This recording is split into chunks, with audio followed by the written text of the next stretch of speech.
ইসলাম তো একভাবে একটাই তো, ঠিক না? কিন্তু আমরা বিভিন্ন সময় বিভিন্ন রকম মতভেদ শুনি, মানে বিভিন্ন রকম শুনি স্যার। আসসালামু আলাইকুম। একটি খুশির খবর, কিছুদিন আগে অভিনয় ছেড়ে ইসলামের পথে ফিরে এসেছিলেন তামিম মৃধা। আর অনেক আগে থেকে প্রায় ইসলাম চর্চা করত ক্রিকেটার মেহেদী হাসান মিরাজ। তো আজকে তারা গেছে বাংলাদেশের শ্রেষ্ঠ আলেমদের মধ্যে একজন, আহলে হাদিসের আন্দোলনের আমির আসাদুল্লাহ আল গালিব স্যারের কাছে।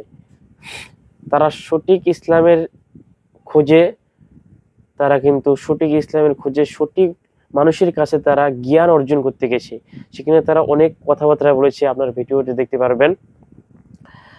তো আসাদুল্লাহ আল গালিব হচ্ছে বাংলাদেশের জনপ্রিয় এবং জ্ঞান গর্ব আলেমদের মধ্যে একজন। তিনি বাংলাদেশের আহলে হাদিসের আমির তাকে বলা হয়, বা তিনি ওই দায়িত্বে রয়েছেন।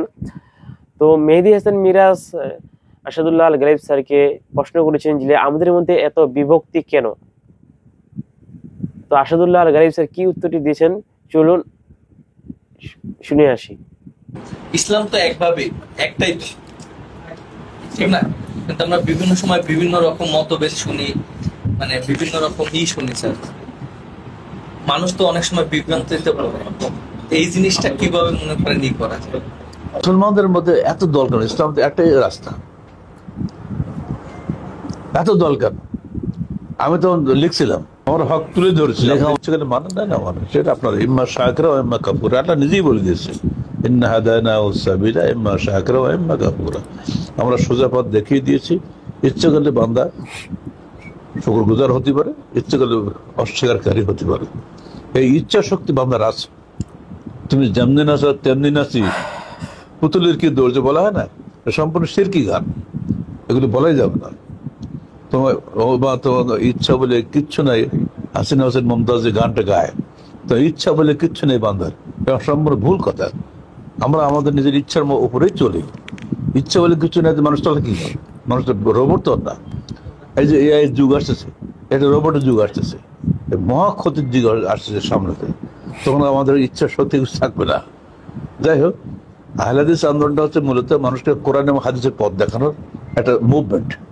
এই মুভমেন্টে অনেকে আসছে, অনেকে ছিটকি পড়ে যাচ্ছে, অনেকে পদস্খলন হচ্ছে, অনেকে টিকে আছে শুরু থেকে এই পর্যন্ত আলহামদুলিল্লাহ।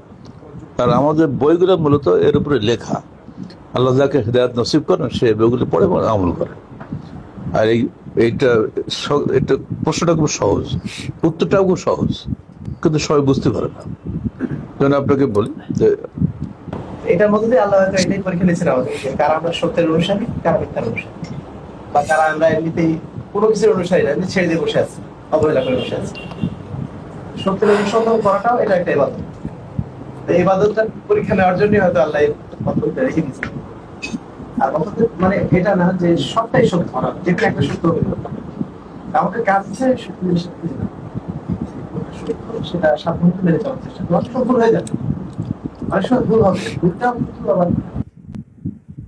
অসংখ্য সালাফি ক্রিকেটার বাংলাদেশের জাতীয় টিমে কিন্তু রয়েছে।